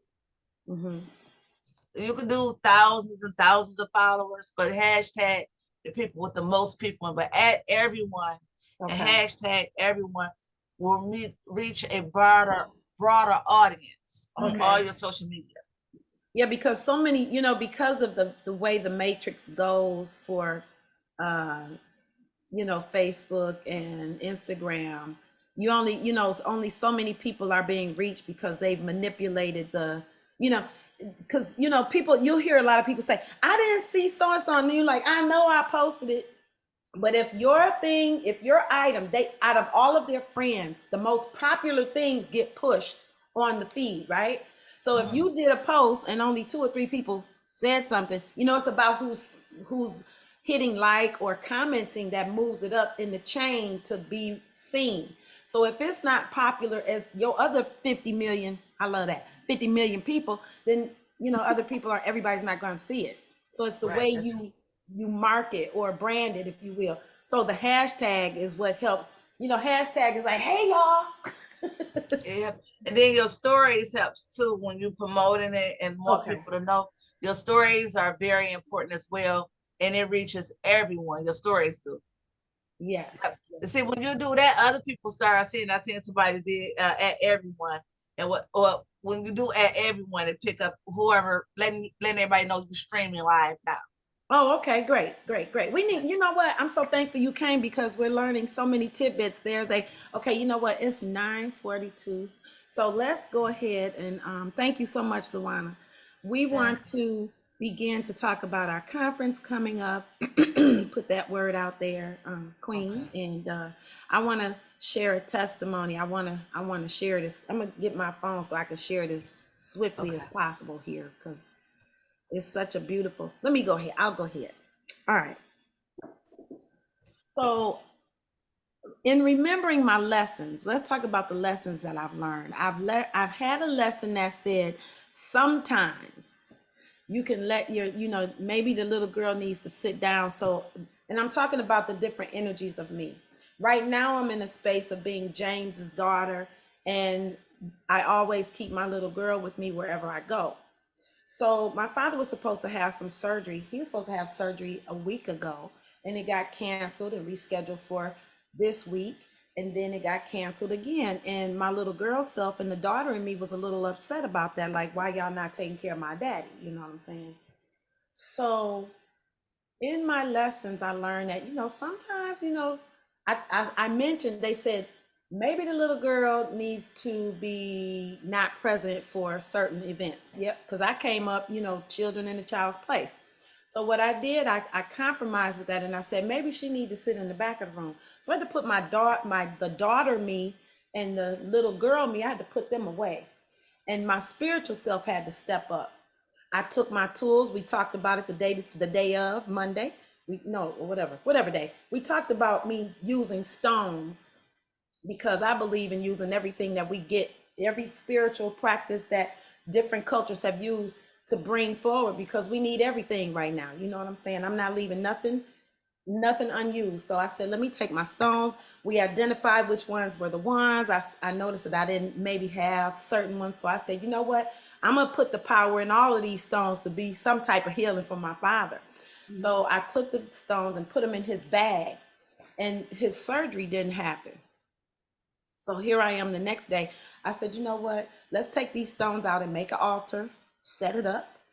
And as soon as I did that, because my father's surgery, we didn't know, nobody had the doctor didn't tell the nurse, the anesthesiologist hadn't talked to the doctors.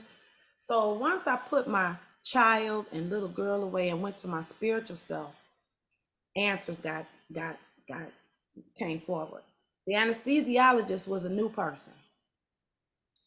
I don't know where and how the hell, how you gonna come to work and be new and say, okay, I don't feel comfortable, I'm not gonna do. But we asked the ancestors to be present for my father, and prayers were made to guide the doctor's hands, okay? So if you pray for something, you're gonna get what you pray for. You don't even recognize it when you get it. So once I did that, we learned that nobody had communicated with anybody. The doctors were in place to do the surgery and whatnot. And so the anesthesiologist said, okay, we're not prepared to do this surgery. Okay, fine. So the next day we found out what happened, because they didn't tell us the day of. I was like, how are you going to change some things and not tell the family? I don't understand that. But when you let the divine order be the message that it is, it wasn't time. Your daddy didn't need to go under the knife on that day. So here it is this day. So we're rescheduled for today. And I'm just glad that I remembered to put those up and let my spiritual take over and do my spiritual work. You sitting up here sad, mad about the past. Anger only comes from the past. Get in the now, so your spiritual self can take over and help you get through a moment. I'm done. Thank you so much for listening. Queen, would you like to talk about the conference? Woo! Woo! Apply. You got all the answers. You know what the troubles are. You know what the solutions are. It's time to apply. That's what I'm at. Mm-hmm.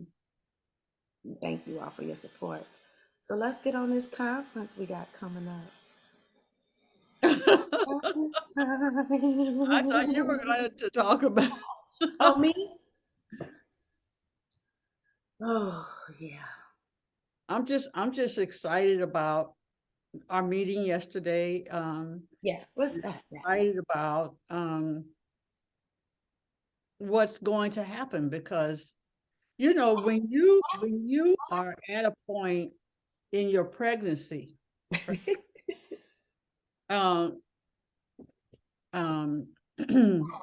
Luana, the Elizabeth is based on when Mary got pregnant with Jesus, and the angel told her to go and visit Elizabeth, because she was also carrying a miracle.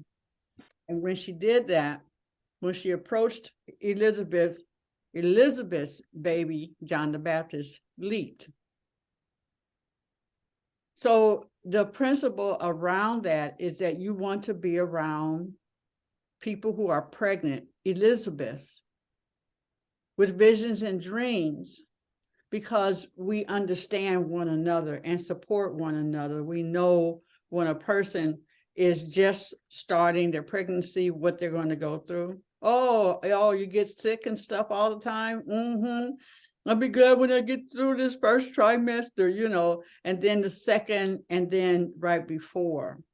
So we are right before the conference, and just seeing how it is all coming together is amazing. And knowing that the delivery of it is what's going to be so amazing for those who are being the what do you call the people who help you birth the child naturally? Doulas and midwives. Midwives. Midwives. Mhm. And that we are creating that space. Going to the hospital, you know what that looks like. But when you're doing it at home, and when you have the doula or whoever that is come in and set up the birthing, the tub, if they're going to do it from the tub, they set it up, and they put all of the candles around, and they get all the stones around, you know, and you had this conversation with her, and you're preparing what's going to cause her and help her to relax, and preparing the dad to be there and support her, and all of that. That's how I'm feeling about this that is coming forth, you know, and the birthing of all of these women, and any brothers that are in there as well, to bring forth that birthing, to be there when the pain comes, to be there when it's like push. And so I can see it. I've walked through it many times and many years. It's 30 years old. And just to be able to watch these sisters come away with revelation. I had, when The Secret came out, you remember that, the movie, The Secret, the book, The Secret? We were playing it. I had my natural hair school going on. Actually, it's a whole cosmetology school. And one of the sisters, she would wear her Muslim outfit and all of that when she would come to school. And we would play that like every day. We would play it. You know, all the new customers that came in that next day, we would play it. When I played it for her, when she saw it the next day, she came in and she did not have any of that on. And I'm not saying nothing against that religion or whatever, but what it was for her was that she was being somebody for her brother. It was not her choice. And she got freed from that. She got freed from being what someone else wants her to be, and taking on what is really true in her own heart. So when you know that that's going to happen, and I know that that's going to happen on the 12th and 13th, and I know what I know is that the people, the doulas and all the different names, I know these sisters, and I know that they're going to be that for this event.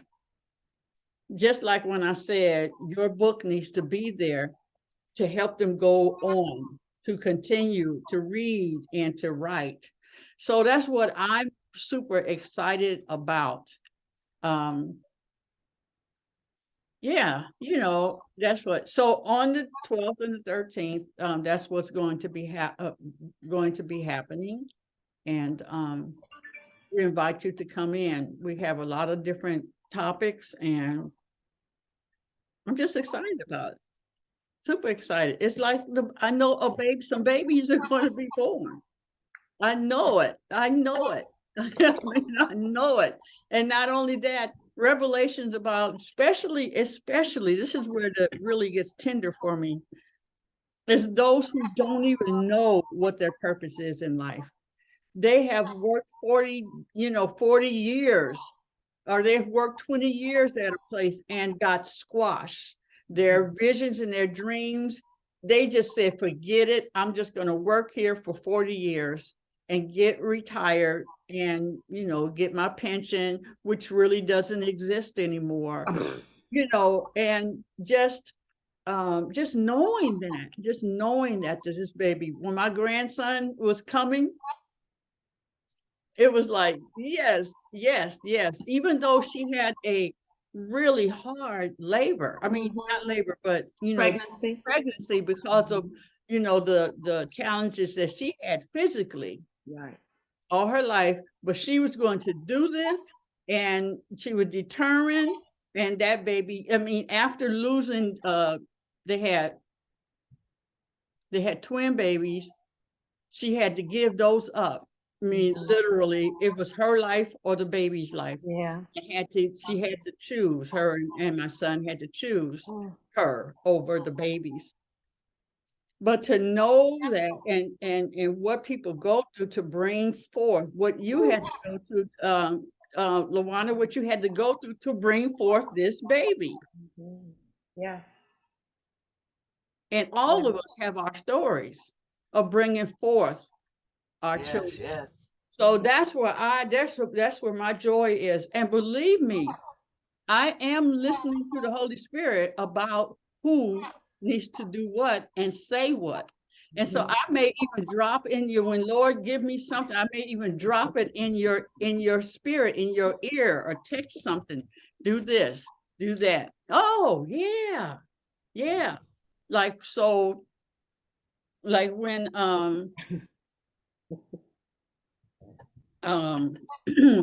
Rev was talking, I was like, I need her on that day. Yep. On Saturday. I need her spirit, like, not worried about anything else except for those two things that she got to do, because she got to go deep in. Some things is, and even yesterday, and us talking, and Ken really getting that, what that thing about the money, but the spirituality of that, and then the responsibility of that with Jacqueline, and then how do you protect that? Hello. That's like the body of work. That's like the body. They're like the body holding, or the uterus, if you will, holding the baby. And Queen, I just have to point out, since we're talking about this specifically, I've been looking at this picture behind you ever since we've been on the Zoom back when we started. But look what's happening here. She's in, you know, beautiful. Beautiful. Yeah. Yeah. In position. She in position. That's right. Ready to push. That's right. Ready to push. I had called someone yesterday because I was told to do something and I just didn't know how to do it. Like, first, I had to write, I need to address someone in the email. And I need to say some of the right things to get my book put in some places, right? So I'm afraid to write this email. So this lady told me, baby, go ahead and get it done. You can do it. And I said, I was calling for you to baby me. She said, no, you called me so I can make you the push. I need you to push and keep going. And I said, yes. Yeah. And so I'm thinking of myself when I gave birth. And when the doctor said push, and only push when he say push. And it's like, I'm scared to write this email because I want to make sure I write the right things, what I need to say. And she said, no, just push. Just write it. Yep. Because you still talking about, wait a minute, you want to be nice for the person. There's no way you can know what's going to be the right words to say for a person, because you don't know what they dealing with on their end. She said, just put it down. Because when I look at this post, when I look at this picture behind Sheila, behind Queen, I like it, but I also know that he's going to lift her shoulders up so she can be squatting. Right. Yeah, right position. Because it is a piano. It's a piano, right? Is he at a piano? Yeah, that's definitely you and Phil, for sure. That's you and Phil right there. But you got a tambourine. Can I say something right here? Yes, ma'am. Yes, ma'am. Go ahead. Okay, so listen, I just want to say, listen, okay, how I want to say it, I just got to say it. Okay, so will and understanding. not my will, but thy will be done. Yes, you got to push, but what's the understanding? You got thy kingdom come, thy will be done. Ask God, the Holy Spirit, to come through and write that email for you, girl. It's done. Amen. You're trying to. The reason it's not coming through because you're trying to do it on your own. Fix it. Right. Right. Okay, Yeah. ask God to do it. Mm-hmm. Lord, do it. Ask the Yes. Holy Spirit. Sit down, meditate, and say, "Okay, Holy Spirit, guide my hand, guide my thoughts, and see what gets said." There you go. Mm-hmm. Yeah, you don't even know. You don't even need to know what it is. Just put the get on the keys and let your hands and spirit do the work. Yes. Yes. Yes. Yeah. Thank you, So Miss Grace. you're welcome. Oh my goodness. That's our Libra Now consultant. you'll write it. I can't wait to see what you write. It's very Look. exciting. Look, my mother's name is Grace in my book. I gave her a lot of grace in here. That's so awesome. I named her Grace in the book. Yes, that's beautiful. Reverend Normani, you heard her say that her husband is Libra. I did. Yeah. I did. Yes, ma'am. Yes, ma'am. Well, any questions or comments or anything? We're about at 10 o'clock. Well, I'd just like to say, remember our reading for today, which was self-nurturing, the hardest task you'll ever do. And if we stay in spirit, it'll come. You'll know what to do. It'll come. And we've been speaking about that, and we've been talking a lot about our brothers and dads. That's been the topic.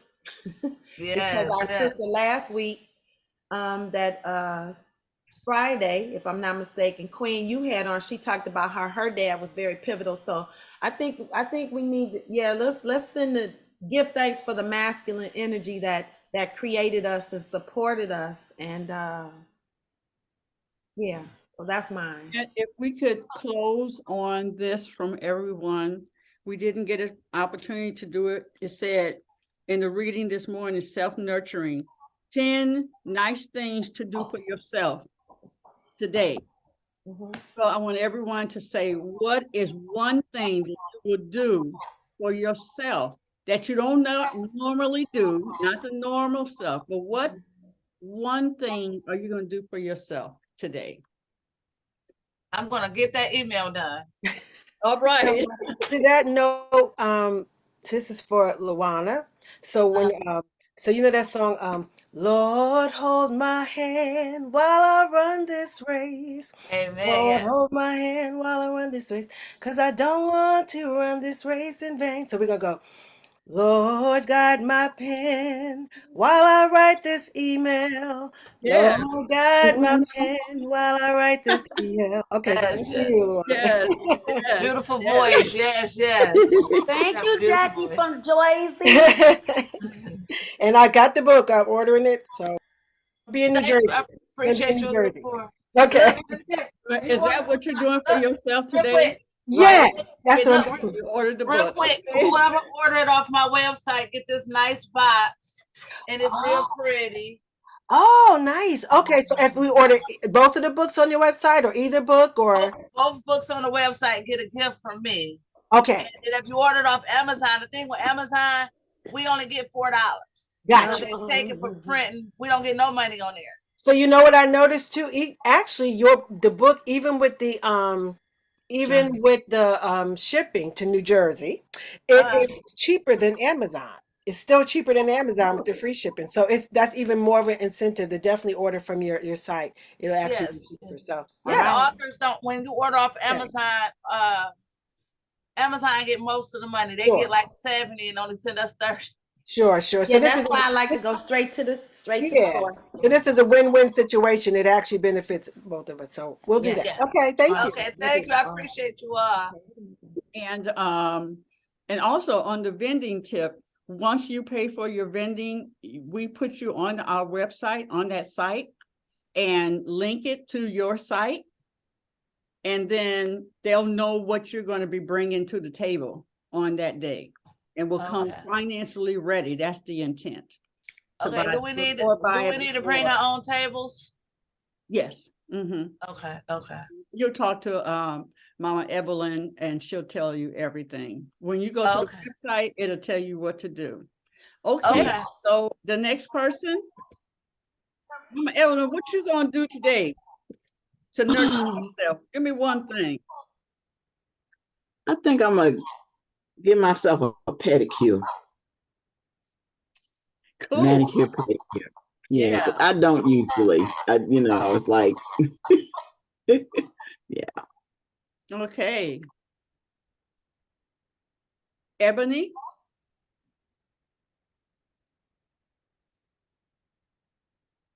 Okay, we're gonna keep May going. not be able to come.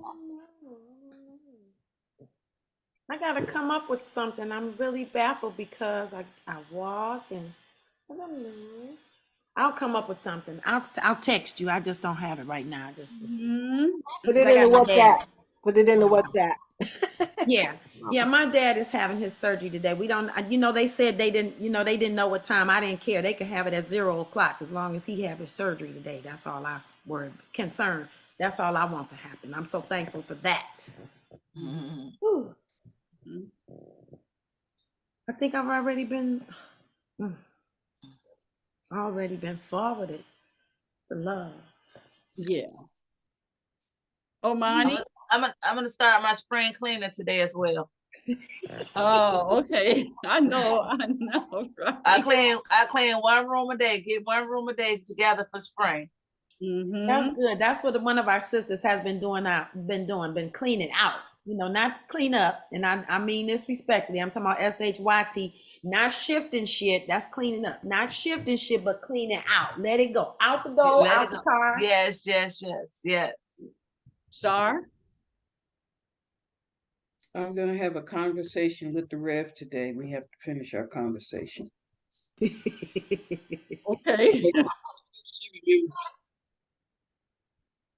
I'm gonna stay in the now. I'll do that one. I'm gonna stay on spirit today and let spirit lead, because that seems to be the best way. I am going to be abundantly and exceedingly loving today. Yay. I say. Okay, All right, Ebony, are you here yet? Ebony might have to write hers in the WhatsApp. There she go. Yes. Hey, No, Ebony. I just settled down, y'all.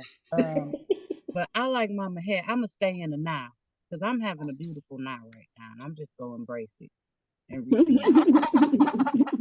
I know that's right. Receiving the now, y'all. Yes, and I'm gonna join Luana, and I have some emails that I need to write. I love it. I love this way. All right, let's give ourselves some love. Hug yourself. Luana, we so enjoyed you. Thank you so much. Thank you. I sent virtual hugs hug the world, and so speak much. all the goodness and all that stuff. All the good stuff. I think the weather's supposed to be in the 40s today. Yeah. So get outside. Make sure you go outside, even if it's just for 10, 20, 30 minutes. Keep your neck covered. Keep your neck covered. Yeah. So is anybody from Detroit? We're in most of us except for Jackie Jones. From Joycey. From Joycey. From Joycey. Okay. Miff it. All right. Make it fun today. Miff it. Look, Reverend Amani already beat us outside. Love y'all. Thank you. Oh, the sun is beautiful. The sun is so good. I can see it on your face. Yes, right on her face. Yes, shining. So beautiful.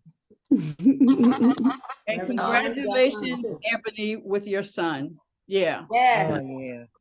I can't wait to get to him to hug him. I hope he feels our hugs. He gonna feel all our hugs today. Squeeze him till he moves. We're hugging him right now. Ebony, you don't even look like you should have a son that old. Oh, thank you. Thank you. I'm practicing at 16. I got a 16-year-old. So all right, you guys. Hard to say goodbye. But no. Goodbye. Okay, bye. Blackbirds. Bye. Bye.